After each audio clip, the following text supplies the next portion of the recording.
Vamos a el ámbito económico porque hay novedades y noticias que no son las mejores. El titular: Banco Mundial proyecta que Chile y Haití serán las únicas economías de Latinoamérica que no crecerán el 2023.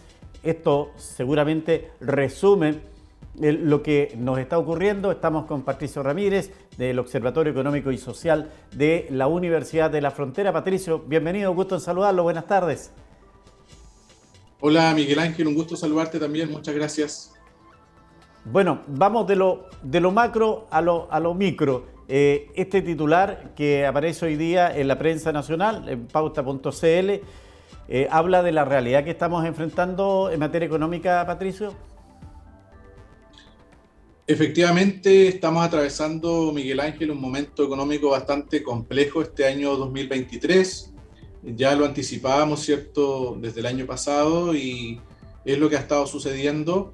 Y estamos sufriendo, ¿cierto?, las consecuencias por varias partes. Yo diría la más rescatable está el tema de la inflación, que tenemos una inflación todavía bastante alta y que nos va a acompañar por un buen rato. Y por otro lado, también temas de crecimiento económico. Ahora, sin embargo, la semana pasada tuvimos una semana bien noticiosa en lo económico. El Banco Central publicó el informe de política monetaria correspondiente al mes de marzo. Y en ese informe es muy esperado por el mercado porque se evalúa cómo está la economía nacional e internacional. Y el Banco Central actualiza las proyecciones, ¿cierto?, tanto de crecimiento económico como de inflación. El último informe de política monetaria databa del año 2022, de diciembre, y ahí tenemos dos noticias, Miguel Ángel. Tenemos una noticia buena y una mala, digamos, una negativa y una positiva. Vamos a partir por la noticia positiva, que tiene que ver justamente con esto del crecimiento económico. Y en diciembre del año 2022, el Banco Central de Chile proyectaba que la economía chilena iba a tener una recesión económica entre el menos 1,75% y el menos 0,75%, es decir, había completa seguridad de que la economía chilena iba a sufrir una recesión económica, un crecimiento negativo, y eso afortunadamente fue cambiando levemente. Y en este reciente informe de política monetaria, el Banco Central cambia el rango y señala que la economía chilena, el rango de crecimiento va a estar entre menos 0,5 y 0,5 positivo. Es decir, esto no significa que nos vayamos a salvar de una recesión económica, pero ya al menos ha disminuido la probabilidad. Es decir, en el peor de los casos, la economía chilena estaría teniendo una recesión de menos 0,5%, mucho menos de lo que se pensaba en diciembre del año pasado. Y en el mejor de los casos estaríamos creciendo 0,5%, que es una cifra muy modesta, pero al menos es un crecimiento positivo. Por lo tanto, en ese plano hay algunas noticias un poco alentadoras. Repito, no son para celebrar porque todavía hay mucha posibilidad de una recesión, pero son cifras mejores, Miguel, de las que teníamos en diciembre del año 2022 en cuanto a crecimiento económico. Desde ese punto de vista, Patricio, el trabajo, el objetivo de la Autoridad Económica Nacional debe estar centrada en evitar el aumento del IPC, es decir, no tener mayor inflación. Estamos a pocos días de que se reponga una iniciativa de un nuevo retiro de nuestros fondos de pensiones. ¿A quién se ha situado o a quién se ha responsabilizado de los efectos que hoy día tiene la economía nacional? Nuevamente la pregunta: ¿tiene efecto o no tiene efecto un nuevo retiro de fondos para los chilenos en la economía nacional en el momento que estamos viviendo? Sí, bueno, la otra noticia, ¿cierto?, para complementar tu pregunta, la noticia negativa justamente viene por el lado de los precios, de la inflación, y así como el Banco Central mejoró la proyección de crecimiento económico, empeoró la proyección de los precios, de la inflación. En este informe de marzo, el Banco Central aumentó la proyección de todas las medidas de inflación, del IPC. Lo que se pensaba, ¿cierto?, que la inflación que se pensaba que tendríamos en diciembre de 2022, hoy día el Banco Central la corrige al alza, y con esto está reconociendo que la batalla contra la inflación está muy lejos todavía de ser ganada. está reconociendo que la batalla contra la inflación ha sido muy lenta y va a seguir durante este año, ¿cierto?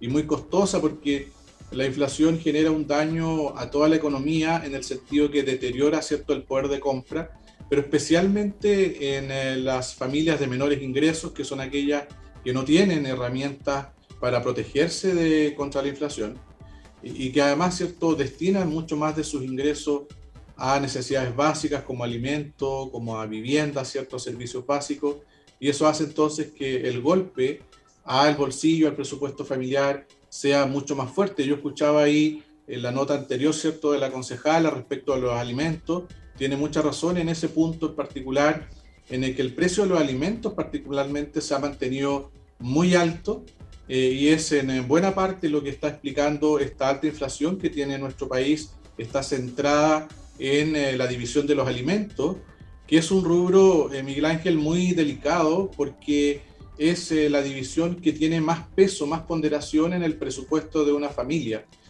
Se estima que cerca del 20% de lo que una familia gasta en el mes lo destina a alimentos.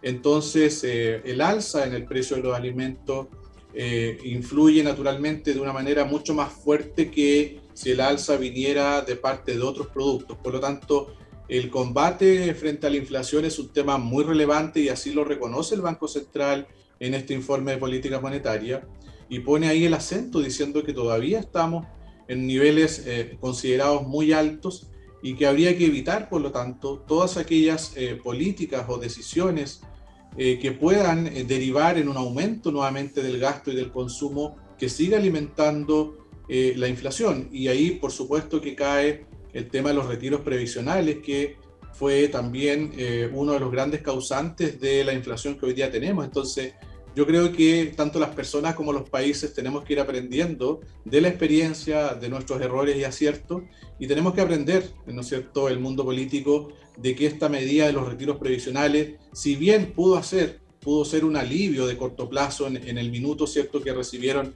este dinero muchas familias, en el mediano y largo plazo está causando, ¿cierto?, estos efectos en la inflación que están afectando finalmente a las personas y especialmente las familias más vulnerables. Por lo tanto, la respuesta sigue siendo la misma ahí, Miguel Ángel.